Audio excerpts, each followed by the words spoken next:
नमस्कार दोस्तों, आपके अपने YouTube चैनल स्टूडेंट इलाइट पर सभी का बहुत बहुत स्वागत है। आज जो मेरा प्रश्न है वह झारखंड के जीएस से संबंधित प्रश्न लाए हैं। जो एग्जाम में पूछा गया है वो और जो पूछने की प्रबल संभावना है उस तरह का भी प्रश्न लाए हैं, ताकि आपका हर तरह का प्रश्न आपके दिमाग में घूमते रहे।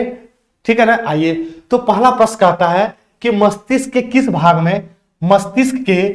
भाग में ठीक है ना, भूख लगने और भोजन से तृप्ति की अनुभूति करने का केंद्र स्थित है। बड़ा मजेदार प्रश्न है। ठीक है ना। आपको भूख लग रहा होगा, आपको प्यार आता होगा, आपको घृणा होता होगा। ये सब जो हमारे शरीर में कौन सा ब्रेन का केंद्र है, सेंटर है, वही आपसे पूछा गया है। ठीक है। और आपका आंसर क्या हो जाएगा?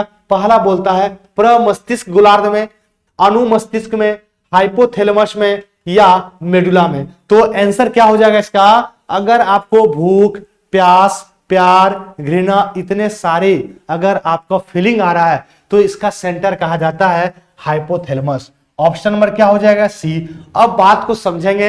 अगर बात किया जाएगा यहाँ पे ब्रेन का, तो ब्रेन से संबंधित थोड़ा सा हम लोग प्रश्न समझ लेंगे। क्या समझना है तो सुनेंगे,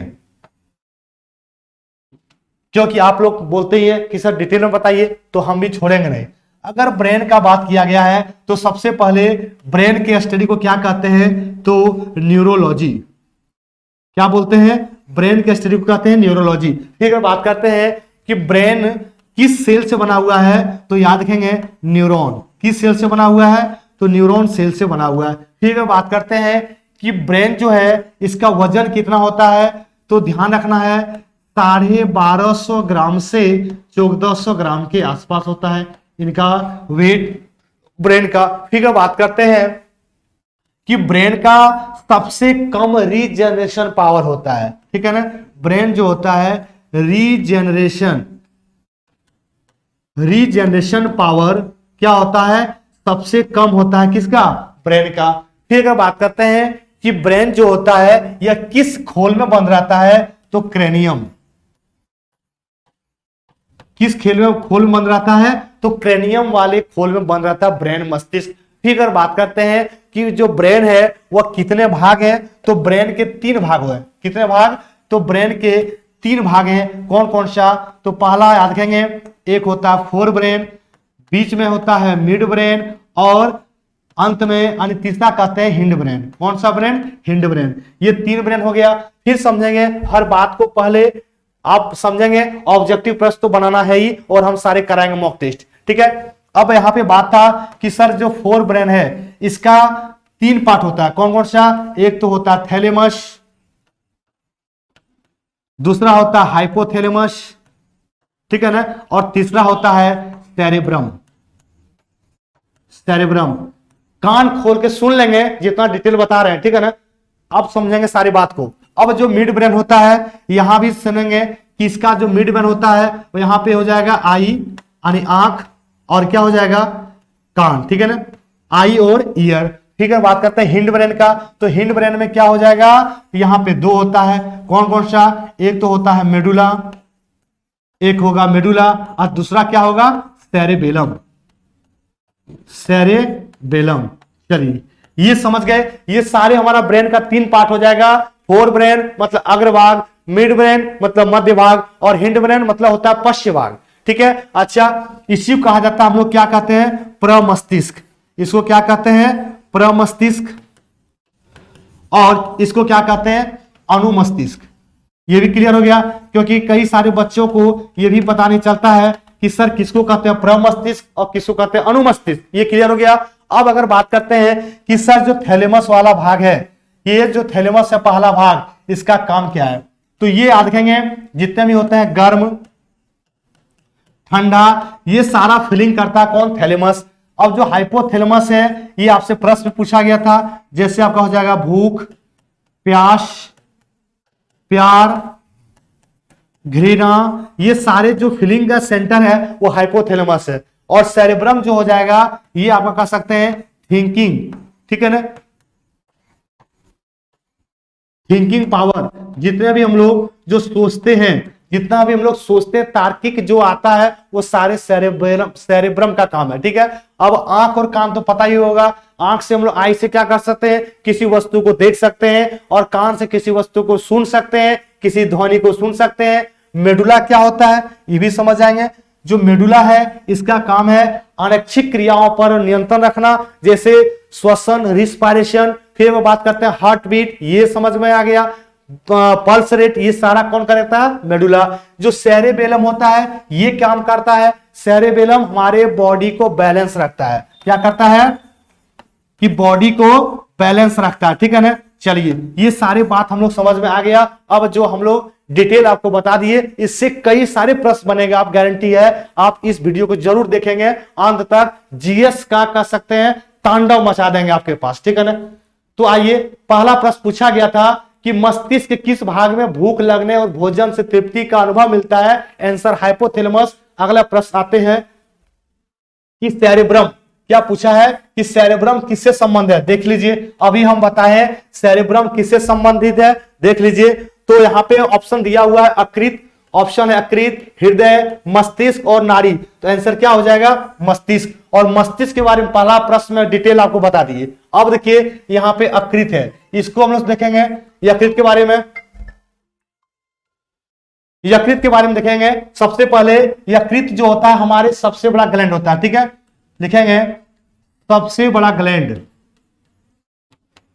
सबसे बड़ा ग्रंथि होता है यकृत, ठीक है ना, ये समझ गए। ठीक है, बात करते हैं यकृत का वजन, अगर बात करते हैं तो 1.5 से 2 kg, ठीक है ना।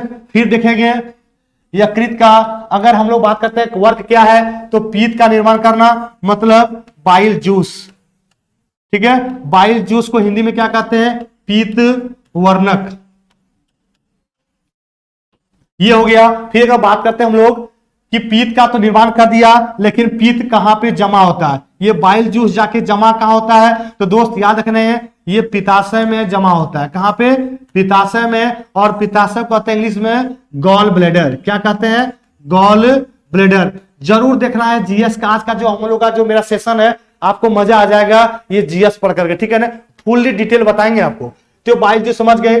बाइल जूस जो होता है नेचर, अगर बात करते हैं इसका पीएच मान, तो 8.4 होता है, ठीक है ना, मतलब क्षारीय होता है। इनका नेचर कैसा होगा, तो इनका नेचर जो होगा वो होगा बेसिक। चलिए भी क्लियर हो गया।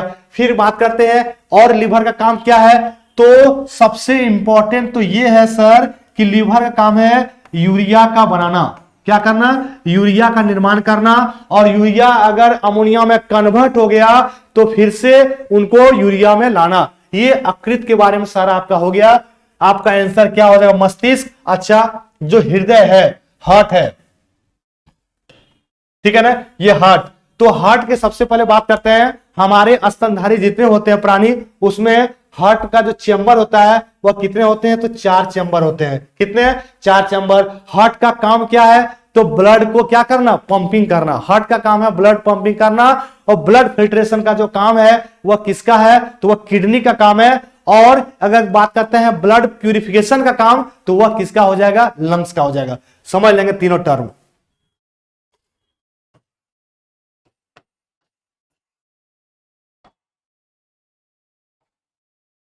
देखेंगे ब्लड फिल्ट्रेशन,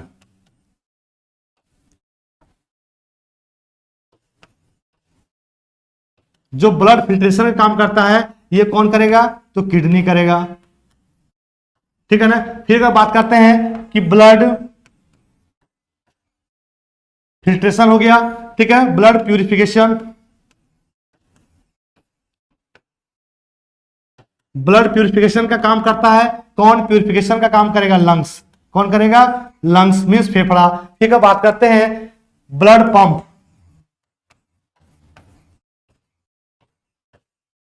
ब्लड पंपिंग या ब्लड पंप, तो ये कौन करेगा, तो ब्लड पंपिंग का काम करता है हार्ट, ठीक है ना, हार्ट याद रखेंगे। और हार्ट में कितने चैम्बर होता है, तो 4 चैम्बर होता है स्तनधारी में, ये भी क्लियर हो गया, याद रखेंगे। तो ये सारे आपका हो गया यहाँ पे प्रश्न। आगे आते हैं हम लोग, नेक्स्ट प्रश्न आता है कि मनुष्य के किस मस्तिष्क का सबसे बड़ा भाग है। देखिए पूछा गया है मस्तिष्क जो है उनका सबसे बड़ा भाग कौन सा है। ऑप्शन दिया हुआ है मस्तिष्क, अनुमस्तिष्क, प्रमस्तिष्क और मध्य मस्तिष्क। तो ध्यान देना है कि मस्तिष्क, अगर ब्रेन का बात किया जाएगा तो सबसे largest part largest part of the brain, उसको कहते हैं सेरेब्रम।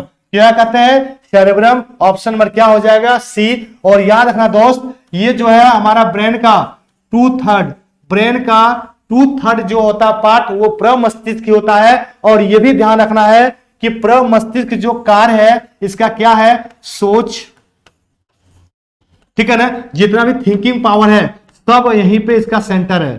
ठीक है ना, चलिए ये भी क्लियर हो गया, थिंकिंग पावर। ठीक है, थिंकिंग पावर का सेंटर भी कहते हैं हम लोग प्रमस्तिष्क को ही कहते हैं, सबसे बड़ा ब्रेन का पार्ट है ये। ठीक है, मध्य मस्तिष्क जो यहां पे दिख रहा होगा, इसका क्या काम है? तो मध्य मस्तिष्क में आपको अभी जस्ट हम बताएं आई और क्या होता है? ईयर। ये दोनों, ठीक है ना, ये ध्यान देना, आई और ईयर। ठीक है ना, EAR, आई और ईयर, ये दोनों क्या होगा? आई से हम लोग क्या करते हैं? किसी वस्तु को देखते हैं। और हम लोग ईयर से क्या करते हैं? किसी वस्तु को, कोई चीज साउंड को सुनते हैं। ये भी क्लियर हो गया। अच्छा याद रखेंगे, जो आई ईयर है, जो कान है, इसमें कितने होते हैं? 3 पेयर होते हैं बॉन्ड्स। कितने पेयर? 3 पेयर्स होते हैं बॉन्ड। ये भी याद रखें, 3 जोड़ा होता है, टोटल 6। आई में ध्यान देना है। ठीक है, स्टडी ऑफ आई को क्या कहते हैं? तो एक क्या कहते हैं? स्टडी ऑफ आई को याद रखेंगे फेलो क्यूनोन कहते हैं, याद रखेंगे। ठीक है ना, ठीक है, बात करते हैं हम लोग कि आई जो होता है वह कौन सा भाग आई का दान में दिया जाता है? तो कॉर्निया। कौन सा भाग में दान दिया जाता है? कॉर्निया वाला भाग दान में दिया जाता है आई का, याद रखेंगे। ठीक है ना, ये भी क्लियर हो गया।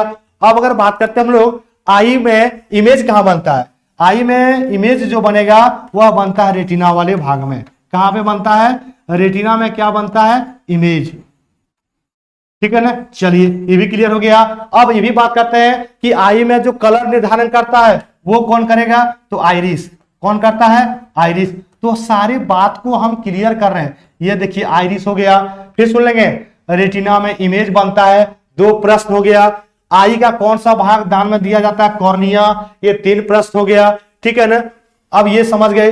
फिर का बात करते हैं ईयर। ईयर में कितने बॉन्ड होते हैं? 3 पेयर होते हैं। और ईयर जो होते हैं, यह ध्वनि जो सुनते हैं हम लोग, याद रखना वह कितने देर तक हमारे कानों में रहता है? तो 1/10 सेकेंड।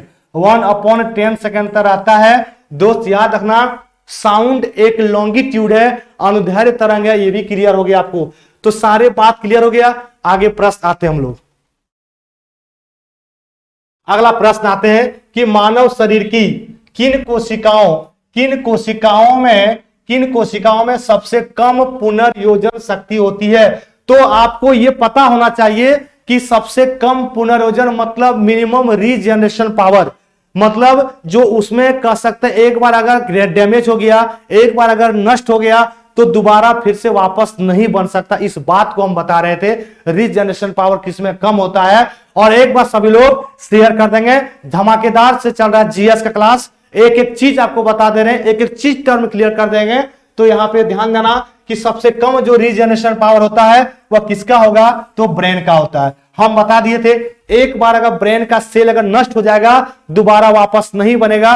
कान खोलकर सुन लेंगे, क्योंकि जो ब्रेन होता है वह किस सेल का बना होता है दोस्त? तो याद रखेंगे, न्यूरॉन सेल का बना होता है। किस सेल का? तो न्यूरॉन सेल का बना होता है। और न्यूरॉन सेल में कभी भी एक बार अगर सेल नष्ट हो गया दोबारा रिकवर नहीं होता है, याद रखेंगे। फिर प्रश्न पूछेगा कि सबसे कम तो रीजनरेशन पावर होता है, मिनिमम तो होता है किसमें? तो ब्रेन में। ठीक है ना, ब्रेन में। लेकिन बात आता है कि सर सबसे ज्यादा फिर किसमें होता है? तो मैक्सिमम अगर पूछा जाएगा एग्जाम में कि सबसे ज्यादा रीजनरेशन पावर जो होता है वह किसमें होता है? तो लीवर में। किसमें होगा? लीवर। इसको हिंदी में क्या कहते हैं? यकृत कहते हैं। ठीक है ना, ये क्लियर हो गया। तो सबसे ज्यादा लीवर में है, जो हमारा सबसे बड़ा ग्लैंड हो जाएगा। ठीक है, लीवर। और ये भी याद रखना कि अगर आप लीवर किसी को डोनेट करते हैं 2/3, 2/3, ठीक है ना, तो आपको यह भी पता होना चाहिए ये 2/3 21 डेज 21 दिन के अंदर पुनः वापस आपका लीवर जो डोनेट किए हैं वो पार्ट आपका बन जाता है। किसी को डोनेट कर सकते हैं, लेकिन हाँ कंडीशन है। क्या कंडीशन है? कि जब भी किन्हीं को आपको डोनेट करना हो लीवर, तो आप उनका और अपना ब्लड ग्रुप पहले मैच कर लें। अगर मैच करता हो तो आप डोनेट करें, अन्यथा नहीं दे, अदरवाइज डेथ हो सकता है, मृत्यु का इस बात का आपको खुलासा कर दिए। जीएस का समझ जाइए, तांडव मचा देंगे आपको। ब्लड में, हर कण में, हर रग में जीएस दौड़ेगा। आप मेरे साथ क्लास करके देखेंगे, ठीक है ना। हम आपको बोर्ड से हटेंगे नहीं, ठीक है। सामने में आपको सारा का सारा सॉल्यूशन बता रहे हैं। कई लोग का कमेंट आता है उल्टा सीधा। चलिए, मानव शरीर की किन कोशिकाओं में सबसे कम पुनर्योजन शक्ति है? तो वह आपको बोले मस्तिष्क। चलिए आगे बढ़ते हैं हम लोग। अगले प्रश्न कि प्रतिवर्ती क्रियाओं पूछा गया है कि रिफ्लेक्स एक्शन का नियंत्रण केंद्र कौन सा है? पहला पूछा गया है मस्तिष्क में है, अनुमस्तिष्क, मेरुरज्जु या तंत्रिका कोशिका। तो पूछा गया रिफ्लेक्स एक्शन, प्रतिवर्ती क्रिया का नियंत्रण जो केंद्र होता है वह होता है स्पाइनल कॉर्ड। कौन होता है? Spinal cord. ऑप्शन में क्या हो जाएगा? सी। प्रमस्तिष्क डिटेल बता दिए। अनुमस्तिष्क क्या होता है? तो हिंड ब्रेन। और हिंड ब्रेन जो होता है, इनका दो भाग आपको बताएं। कौन कौन सा बताएं? एक आपको बोले थे मेडुला, ठीक है ना। हम आपको वैसे ही नहीं चिल्लाते हैं, खतरनाक तरीका से जीएस पढ़ाएंगे। आपको कहने का मतलब है कि झारखंड में प्रश्न नहीं छूटेगा, ये मेरा गारंटी है। मेडुला और दूसरा है सेरेबेलम। सेरेबेलम, ये क्लियर हो गया। फिर अगर बात करते हैं कि सर जो आप मेडुला बताए, इस मेडुला का काम क्या है, अगर ये भी बताते हैं तो और क्लियर हो जाएगा। तो सुन लेंगे भाई बंधु कि मेडुला का जो काम है, इसका जितने भी अनियंत्रित, ठीक है, आपके पास जो क्या नहीं है, जो आपके नियंत्रण में नहीं है, जैसे सर क्या आपके नियंत्रण नहीं है, नहीं समझ में आ रहा होगा, समझा रहे हैं क्या। अगर कहने का मतलब BP, blood pressure, heart beat, HB, ठीक है ना, पल्स रेट, पीआर, ये सब आपके नियंत्रण में नहीं है। ये सब चलेगा तो अपने अनुसार चलेगा। इस पर मेडुला ऑब्लांगेटा करता है, आपका नहीं। छींक आना, स्नीजिंग, ये भी। फिर बोलते हैं कि सर सेरेबेलम नहीं समझ में आ रहा होगा, समझा देते तो दिल गदगद हो जाता, दिल गार्डन गार्डन हो जाता। तो सुन लीजिए, जो सेरेबेलम होता है इसका काम क्या है? सेरेबेलम होता है हमारे जो बॉडी होता है उसको बैलेंस करना, ठीक है, बॉडी को संतुलित करना। सर कैसे? नहीं समझ में आ रहा होगा, समझा देते हैं, ठीक है। आप अभी मान के चलिए कि पढ़ाई कर रहे हैं या कुछ भी कर रहे हैं, अगर देखे होंगे आप किसी व्यक्ति को कि अल्कोहल लेकर के घूम रहा होता है रोड पर, अल्कोहल लेकर पी करके चल रहा होता है, तो देखते होंगे उनका डायरेक्शन बिल्कुल चेंज हो जाता है। चलना है राइट चलेगा, लेफ्ट चलना है इसको सीधा चलेगा कुछ उधर। तो कहने का मतलब, और पूरा करेगा नागिन डांस। तो यह भी पता होगा मतलब उनका सेरेबेलम अभी डिसऑर्डर में है, प्रॉपर रूप से फंक्शन नहीं कर रही है। यही वजह है वह सही रूप से चल नहीं पा रहे हैं, सही उसका शरीर का स्ट्रक्चर काम नहीं कर रहा है। समझ गए? क्लियर हो गया। आगे आते हैं अगले प्रश्न कि श्वसन का नियंत्रण मस्तिष्क के किस भाग में होता है? किस भाग में किया जाता है? पहला ऑप्शन है घ्राणपाली, दूसरा है मेडुला, तीसरा है हाइपोथैलेमस और चौथा है अनुमस्तिष्क। क्या पूछा है? श्वसन का नियंत्रण मतलब रिस्पायरेटरी, जो आप और हम नहीं कंट्रोल कर सकते हैं। सर कैसे? हम बता रहे हैं आपको। हम अगर श्वास श्वसन लेते हैं तो आपको पता होना चाहिए कि हम उसको रोक नहीं सकते हैं। अगर हम लोग रोकते भी हैं तो मुश्किल से 10 सेकंड, 15 सेकंड, 20 सेकंड तक, उसके बाद ऑटोमेटिक लेना और छोड़ना आपका कंटिन्यू हो जाता है। तो कहने का मतलब सर इस पर कौन नियंत्रण करेगा? तो आपको बताए मेडुला ऑब्लांगेटा, ऑप्शन बी। एक बार सभी लोग आज लाइक करना है और कमेंट करके बताना कि जीएस का क्लास कैसा मेरा आज का रह रहा है, कैसा परफॉर्मेंस दे रहे हैं। जरूर कमेंट करेंगे। आपसे उम्मीद है कि हर लड़का जितना देखेगा सभी का कमेंट आना चाहिए। और आज हम पढ़ेंगे तो कल फिर हम बोलेंगे आपके बारे में। समझ गए ना? आगे आते हैं अगले प्रश्न। जबरदस्त अंदाजा बता रहे हैं कि जन्म के बाद मानव के किस ऊतक में कोई कोशिकाएं विभाजन नहीं होता है? हमको नहीं लगता यह प्रश्न आपसे छूटेगा, बहुत डिटेल बता दिए। अगर जन्म हो गया तो हमारे शरीर के कौन सा ऐसा ऑर्गन है जहां पे फिर से रीजनरेशन पावर नहीं होगा, मतलब सेल अगर डिवीजन नहीं हो सकता है? तो पहला दिया कंकाल, दूसरा है तंत्रिका तंत्र, तीसरा है संयोजी और चौथा जनन। क्या आंसर होगा जल्दी से बताएंगे, कमेंट करके बताना है। आज मेरा जीएस का प्रश्न कैसा रहेगा? तांडव मचा दो पूरा झारखंड में, ठीक है ना। ऑप्शन नंबर क्या हो जाएगा? तंत्रिका। ऑप्शन नंबर क्या हो जाएगा? तो ऑप्शन नंबर बी। आगे आते हैं। मानव शरीर में सबसे लंबी कोशिका कौन सी है? सबसे लंबी तंत्रिका, सॉरी आंसर ही हम दे दिए। सबसे लंबी कोशिका पूछा गया है, पेशी है, रक्त कोशिका, अस्थि कोशिका या तंत्रिका कोशिका? आपका ऑप्शन तो मिल ही गया, हम पहले बोल भी दिए थे। क्या आंसर हो जाएगा? तंत्रिका कोशिका हमारे शरीर की सबसे लंबी सेल है। और दोस्त याद रखना, जो बात है बार बार सेल आ रहा है, सेल का स्टडी को क्या कहते हैं? सेल का स्टडी को कहते हैं साइटोलॉजी। क्या कहते हैं? साइटोलॉजी कहते हैं। दिमाग से एकदम कंफर्म रख लेंगे। सेल जो होता है, हमारा बॉडी किससे बना होता है? तो याद रखेंगे ये भी सेल से बना हुआ है। ठीक है ना, क्लियर हो गया। फिर बात करते हैं कि सेल का खोज किसने किया? तो सेल का जो खोज किया था वो रॉबर्ट हुक ने किया था। किसने किया था? रॉबर्ट हुक ने किया था। फिर प्रश्न आता है कि कब किया था दोस्त? तो याद रखेंगे 1665 में किया था। फिर प्रश्न आएगा किस चीज में खोज किया था? तो कॉर्क की छाल में खोज किया था। कॉर्क की छाल में। देख लीजिए पूरा जीएस का तांडव, जीएस का तांडव नहीं बचा दिए। पूरा झारखंड में नंबर 1 टीचर मेरा होना चाहिए। पढ़ाने का तरीका देख रहे होंगे आप। अगला बात करते हैं कि ये तो खोजा था लेकिन निर्जीव। कैसा खोज किया था? ये तो निर्जीव खोज किया था सर। जो कॉर्क की छाल में सेल का कोशिका खोज किया था, याद रखेंगे। ये पूरा रहा मेरा ये एक्सप्लेनेशन। आगे बढ़ते अगले प्रश्न आते हैं, वहां भी धमाका मचेगा कि बुद्धि का केंद्र स्थित है। स्पीड कैसा है वो भी बताएं कमेंट करके। बुद्धि का केंद्र पूछा गया है। ऑप्शन नंबर 1 दिया हुआ है, प्रमस्तिष्क, अनुमस्तिष्क, मेडुला या मेडुला में। अच्छा, एक ही ऑप्शन 2 बार रिपीट किया, घबराएंगे नहीं, ठीक है ना, हम है ना।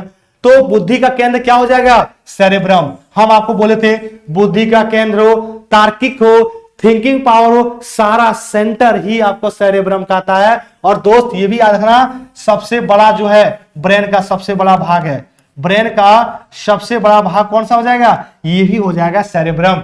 और क्या काम है? यह 2/3 होता है, सबसे बड़ा भाग है, ये भी इंपॉर्टेंट है। अनुमस्तिष्क हम बता दिए, मेडुला के बारे में डिटेल बता दिए। एक बार आपसे उम्मीद करते हैं सभी लोग लाइक कर देंगे और जरूर कमेंट करके बताएं जीएस का क्लास कैसा रहा। जीएस क्लास आज पहली बार हम दिए, बायोलॉजी से संबंधित था प्रश्न, और भी सारे प्रश्न क्लास ऐसे देते रहेंगे। आप कमेंट करके लिखे कि सर आपका जीएस का बेहतरीन क्लास कैसा रहा। आगे बहुत उम्मीद रहता है, ठीक है ना, कि आप लोग कमेंट करके जरूर बताएंगे मेरा फीडबैक। ईईजी का प्रयोग किसकी गतिविधि दर्ज करने के लिए किया जाता है? तो ईईजी का पूछा गया है, तो आपको आसान से प्रश्न आ जाएगा। हृदय के लिए करते हैं ईसीजी का प्रयोग, ठीक है ना, इलेक्ट्रोकार्डियोग्राफ ये हो गया।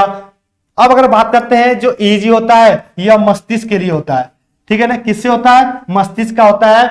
याद रखेंगे इलेक्ट्रोइंसोफेलोग्राफ, इसका फुल फॉर्म क्या होता है?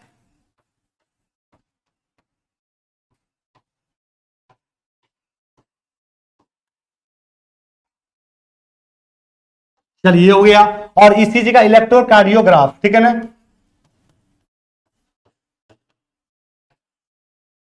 इलेक्ट्रोकार्डियोग्राफ ये भी क्लियर हो गया। चलिए अब अच्छा यहां पे दिया हुआ फेफड़ा, यहां से प्रश्न अगर आपसे थोड़ा सा पूछें कि फेफड़ा से प्रश्न क्या आता है, मतलब लंग्स, तो ये लंग्स जो होता है थोड़ा समझ लेंगे इसको भी। आज जीएस को प्रश्न लाए हैं पहली बार, तो समझ लीजिए कैसे जीएस में तांडव मचता है।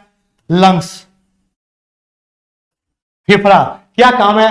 तो यहीं पे है जो लंग्स होता है, यहीं पे हमारा ऑक्सीजन और जो CO2 लेते हैं ना, ये क्या करता है? अलग करता है। यहीं पे ध्यान देना है। सबसे पहले जो हम लोग ऑक्सीजन लेते हैं, ठीक है ना, सबसे पहले क्या लेंगे हम लोग? गैस।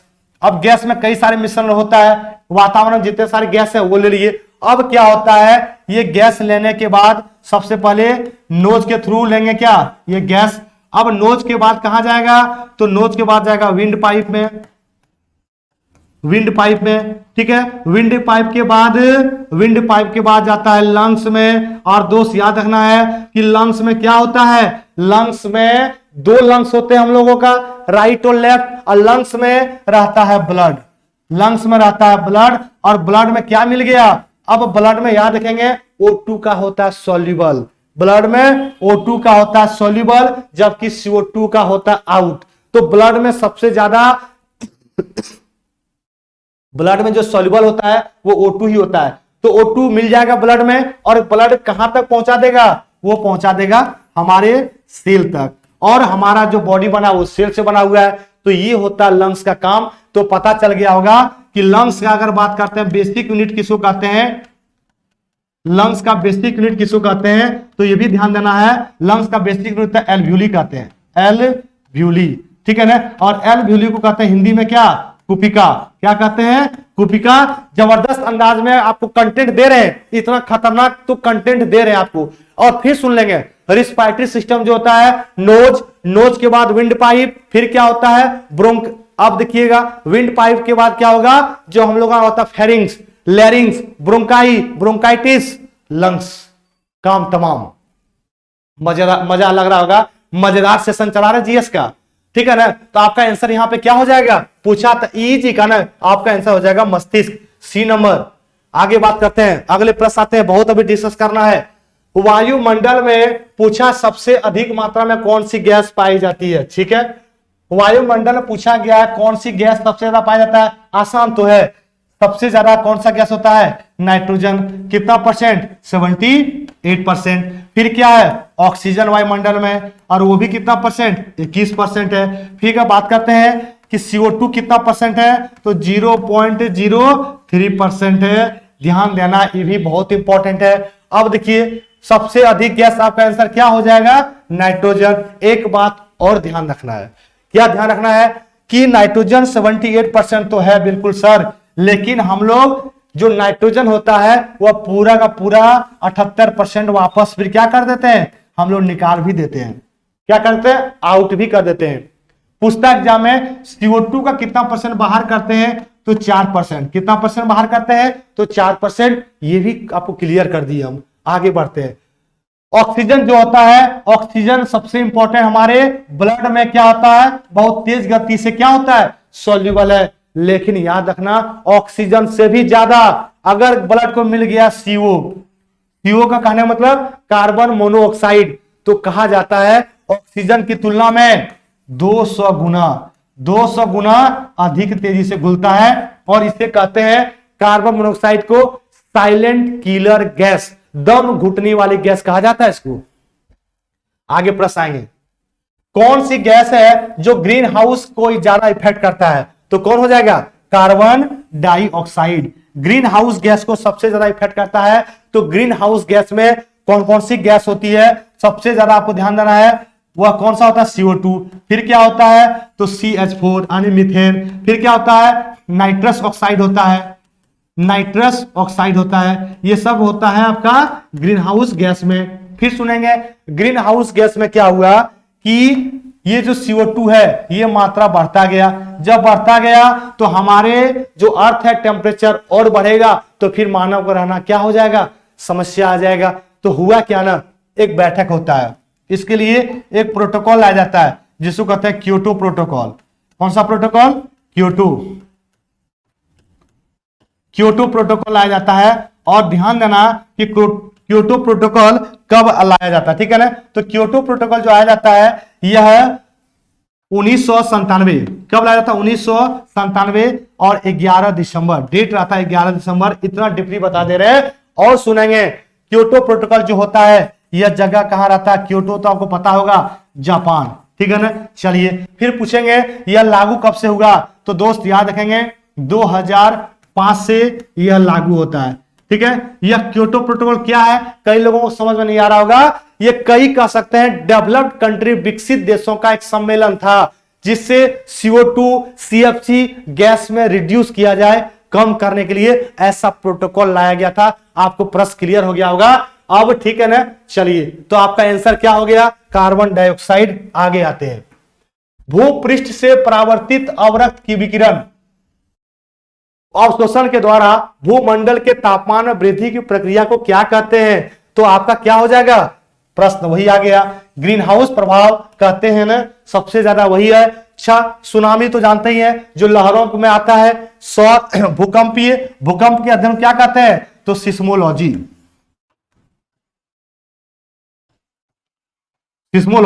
और भूकंप जो होता है यह 3 तरह का होता है, PSL। P का मतलब प्राइमरी, S का मतलब सेकेंडरी, और L का मतलब होता है L लव। क्या होता है, लव वेव। नेक्स्ट आइए, क्षोभमंडल वायुमंडल का सबसे गर्म परत कौन सा हो जाएगा? देख लीजिए, पूछा गया है क्षोभमंडल, ठीक है ना। क्षोभमंडल वायुमंडल के गर्म परत को कहते हैं क्योंकि, अच्छा क्योंकि पूछा गया, सूर्य के निकटतम है, बिल्कुल नहीं। इसमें अवशोषित कण है, बिल्कुल नहीं। इसमें ऊष्मा पैदा होता है, ये भी नहीं। तो सारे प्रश्न तो कट ही गया सर। बचा क्या आपका? बचता है कि पृथ्वी के पृष्ठ से गर्म हो जाती है। क्यों? क्योंकि पृथ्वी के जस्ट बगल में 8 किलोमीटर से ऊपर जाएंगे, आप क्षोभमंडल आपको मिल जाएगा, तो देखेंगे।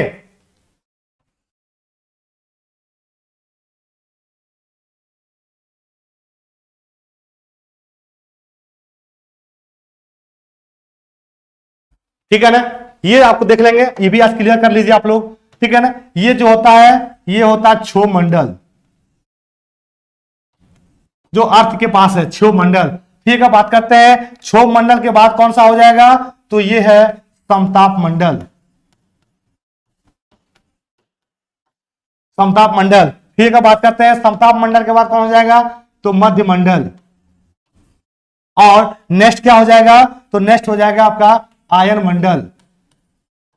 और आगे अगर बात करते हैं हम लोग, इसके बाद क्या हो जाएगा? आयन मंडल के बाद वायुमंडल।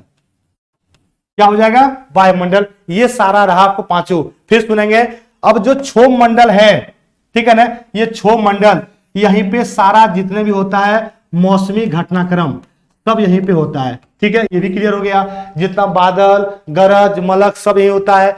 अब ये पृथ्वी से 8 किलोमीटर से ऊपर जाएंगे, ठीक है ना, तो आपको 8 से 18 किलोमीटर इसका क्या है? डिस्टेंस है। किसका? क्षोभमंडल का। फिर सुनेंगे, अगर आप 165 मीटर ऊपर जाते हैं तो इसमें दोस्त 1 डिग्री जो सेल्सियस होगा वह टेम्परेचर क्या होगा? घट जाएगा। टेम्परेचर घट जाएगा। ये मोस्ट इंपॉर्टेंट है, कई बार प्रश्न आ चुका है, इस बात पर ध्यान देना है। जितना बात हम बता रहे सारा इंपॉर्टेंट है। अब फिर सुनेंगे, समताप मंडल में क्या घटना होता है? हवाई जहाज, ठीक है, एरोप्लेन जो उड़ता है यहीं पे उड़ता है। ठीक है, हवाई जहाज। क्यों? क्योंकि यहां किसी तरह का मौसमी घटना नहीं घटता है। याद रखेंगे।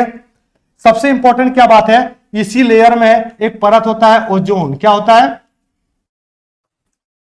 ओजोन। और ओजोन का क्या काम है? ओजोन लेयर का जितने भी हमारे सनलाइट से आता पराबैंगनी रे, यानी कह सकते हैं अल्ट्रा वायलेट रे, ठीक है, यूवी रे, ये सारा अवशोषित कर लेता है। कौन? Ozone layer. और ओजोन लेयर का जो मोटाई को हम लोग मापते हैं उसको कहते हैं डॉप्शन। क्या कहते हैं? डॉप्शन विधि के द्वारा मापते हैं। ये भी क्लियर हो गया होगा। अब देखिए, ओजोन के लेयर में भी क्या हो रहा था? परत में छिद्र होते जा रहा था। इसके लिए ला गया मॉन्ट्रियल प्रोटोकॉल।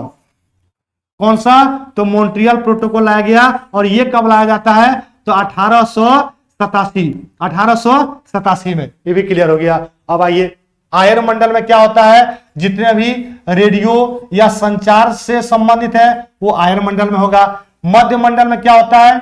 उल्का पिंड यहीं पे जल जाता है। फिर आएंगे वायुमंडल में क्या होगा? तो रॉकेट का प्रक्षेपण। क्या होगा? रॉकेट का प्रक्षेपण। सारा आपका क्लियर कर दिए, खत्म कहानी। यही तो समझाना था। आगे आते हैं अगले प्रश्न। वायुमंडल में दैनिक मौसम परिवर्तन किस परत में होगा? अभी तो बताए, जितने मौसमी घटनाएं घटती है वो सारा होगा क्षोभमंडल में। क्या होगा? क्षोभमंडल में। दोस्त एक बार सभी लोग, अगर आपको अच्छा लग रहा होगा वीडियो तो जरूर शेयर करें। हम जितना कंटेंट मेहनत से दे रहे हैं, एक बार कमेंट करके भी लिखना कि जीएस का आपका जो तांडव आज का क्लास दिए वो कैसा रहा। एक बार जरूर कमेंट करना, ठीक है। और दूसरी बात कि जरूर से जरूर लाइक करें। आप लोग जितना देखते हैं लाइक बहुत कम आता है, पता नहीं लाइक करने में क्या समस्या है। 1 सेकंड लगता होगा प्रेस करने में, लाइक कर दीजिए, ठीक है ना। आइए, समताप मंडल बता दिया आपको क्या होता है। तो हवाई जहाज उड़ाने के लिए सबसे बेस्ट होता है, क्योंकि यहां किसी भी तरह का मौसमी घटनाक्रम नहीं होता है। मध्य मंडल में क्या होता है? उल्का पिंड यहां पे जल जाता है, उल्का पिंड जल जाता है। फिर बात करते हैं आयन मंडल में क्या होता है? जितने संचार संबंधी काम होता है वह आयन मंडल में होता है। नेक्स्ट आइए, हवाई जहाज प्राय उड़ते हैं। देख लीजिए, प्रश्न आ गया, हवाई जहाज प्राय कहां उड़ता है? आंसर क्या हो जाएगा? समताप मंडल। हम ये सारा आपको बता दिए। नेक्स्ट आइए, पृथ्वी की सतह से सबसे दूर वातावरण की परत को क्या कहते हैं? सबसे दूर, बात को पकड़ेंगे, टर्म को पकड़ेंगे। सबसे दूर पूछा गया है तो सबसे दूर क्या हो जाएगा? वायुमंडल, ऑप्शन दिख रहा होगा, यस। अच्छा, इसको इंग्लिश में कहते हैं एक्सोस्फीयर, वायुमंडल को। और जो भी है हम सारा आपको क्लियर कर चुके हैं एक ही क्वेश्चन में। नेक्स्ट आइए, वायुमंडल में सबसे अधिक ओजोन कहां पर केंद्रित है? ठीक है, क्या प्रश्न छूटेगा क्या जीएस से? हम सब बता दिए हैं। पूछा गया है ओजोन कहां होता है, आप धड़ल्ले से मारेंगे, समताप मंडल में। ऑप्शन नंबर क्या हो जाएगा? डी। देखिए ये होता है जीएस पढ़ना, आप हमारे साथ जरूर पढ़ेंगे जीएस और जीके। जितने पढ़ा रहे हैं हम झारखंड से संबंधित ही ला रहे हैं, आपके बेनिफिट के लिए हम इतना प्रयास, इतना मेहनत कर रहे हैं। तो आप लोग जरूर कमेंट करके लिखेंगे कैसा सेशन मेरा आज का रहा, जरूर परफॉर्मेंस के बारे में बताएंगे। ठीक है, आगे किस मंडल को संवहन मंडल भी कहते हैं? तो जितने मौसमी घटना होता है उसी को कहते हैं क्या? संवहन।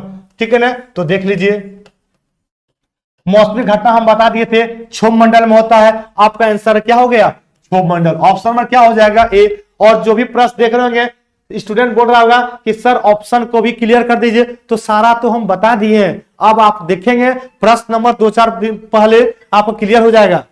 चलिए नेक्स्ट आएंगे, किस ऋतु में क्षोभ मंडल की ऊंचाई वृद्धि होती है? बिल्कुल आसान प्रश्न है और जबरदस्त प्रश्न है, एग्जाम में छपने वाली है प्रश्न। क्या छपेगा कि कौन सा जो ऐसा है ऋतु जिसमें ऊंचाई जाते हैं तो क्षोभ मंडल की ऊंचाई में वृद्धि होती है? तो वह हो जाएगा ग्रीष्म ऋतु। ऑप्शन नंबर क्या हो जाएगा? बी। आगे आते प्रश्न, संचार उपग्रह किस वायुमंडल के परत में होता है? देख लीजिए सारा प्रश्न बता दिए सर कि संचार उपग्रह पूछा है, आपका आंसर हो जाएगा आयनमंडल। ऑप्शन नंबर क्या हो जाएगा? डी। अगला प्रश्न आते हैं कि क्षोभ मंडल में तापमान क्या होता है? अभी हम बताएं ना, अगर आप 165 मीटर ऊंचाई जाते हैं, ठीक है ना, तो क्या होगा सर? इसका क्या होता है कंडीशन? 1 डिग्री सेल्सियस में टेम्परेचर क्या हो जाएगा? घट जाएगा। क्या होगा? घट जाएगा। मजा आ गया होगा, तो प्रश्न का आंसर दे देंगे। ऊंचाई के साथ घटता है, ऊंचाई के साथ बढ़ता है, अपरिवर्तित रहेगा या पहले घटेगा फिर बढ़ेगा? तो अगर ऊंचाई जा रहे हैं तो टेम्परेचर घट रहा है, आंसर क्या हो जाएगा? ऊंचाई के साथ घटता है। Option number 1।